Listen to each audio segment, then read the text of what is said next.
Hey, what's up guys, Julian from smartphonefilmmakingpro.com here, and let me know, how did you like the sequence that you saw at the beginning of this video? Everything that you saw was shot with the Honor Magic 3 Pro Plus. It's this bad boy right here, and for the last couple of weeks I was testing it and I was putting it through its paces. Honor was kind enough to send this unit my way. However, this is not a sponsored video. They did not pay me to say anything, so basically I can say whatever I want, and overall I just wanted to share my opinion on this phone and my experiences that I had using it, because I think most of you know that normally I am an iPhone user, so for me it was very interesting testing this out, and overall I just wanted to share, how it felt for me and overall how good the video quality really is. So first of all, this is a big ass phone, so as you can see this is very huge, and what was very surprising and very positive for me was that it still works on all the gimbals. I've tested it with the DJI OM4, the OM5, the Cyan Smooth Q3, the Cyan Smooth 5. So basically it works with all the newer ones and all the modern gimbals that you can buy at the moment. When you are taking a closer look at the video quality, I have to say it is looking really damn good. You can shoot in 4K at up to 60 frames per second, and as you can see at the back here, you have a bunch of different cameras and you can use them for whatever you like. You have an ultra wide angle lens, a standard lens, a telephoto lens, and the telephoto lens even has a 10x zoom, so you can get really close.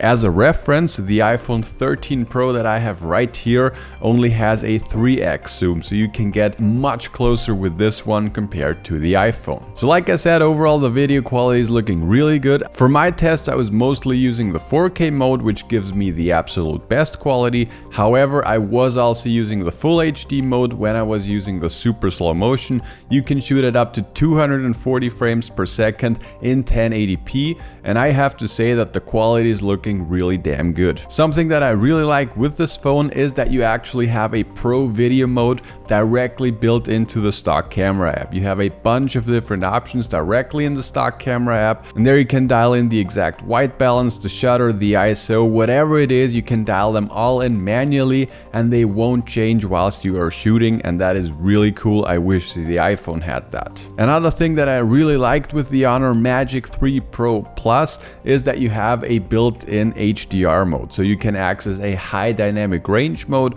which will basically just, like the name already says, you will have a higher dynamic range, which means you will have more details in the shadows and also more details in the highlights, and overall you will just have more information in your image, and that is really cool. The in-camera stabilization of the Honor Magic 3 Pro Plus, it's kind of a hard name to say, is pretty good. It's definitely not as good as the ones with the iPhone 13 Pro, for example, but it is still pretty good and you can get away with it, and you can basically use this phone without a gimbal. So overall I have to say, when I was using this phone I was actually really happy with the results that I was getting. The video quality is really good, and in the end that is the only thing that really matters. However, there is one thing that I was missing with this phone, and that is when you are shooting in 4K at 60 frames per second, you can access the standard camera, the telephoto camera, and also the super telephoto camera, so you can zoom in all the way from 1x to 10x. It works at 4K at 60,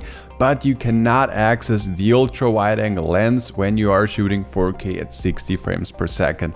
And that is a huge downside for me personally, because I just love shooting with the ultra wide angle and with the gimbal, and also, just making speed ramps, slowing it down and making it perfectly smooth.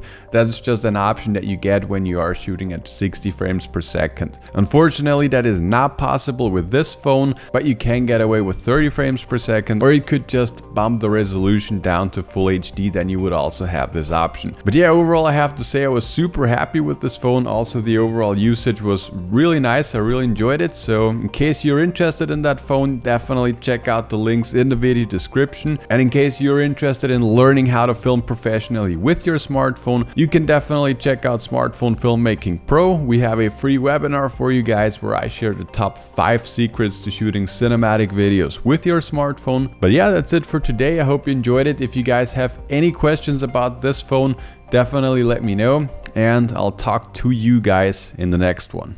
Peace.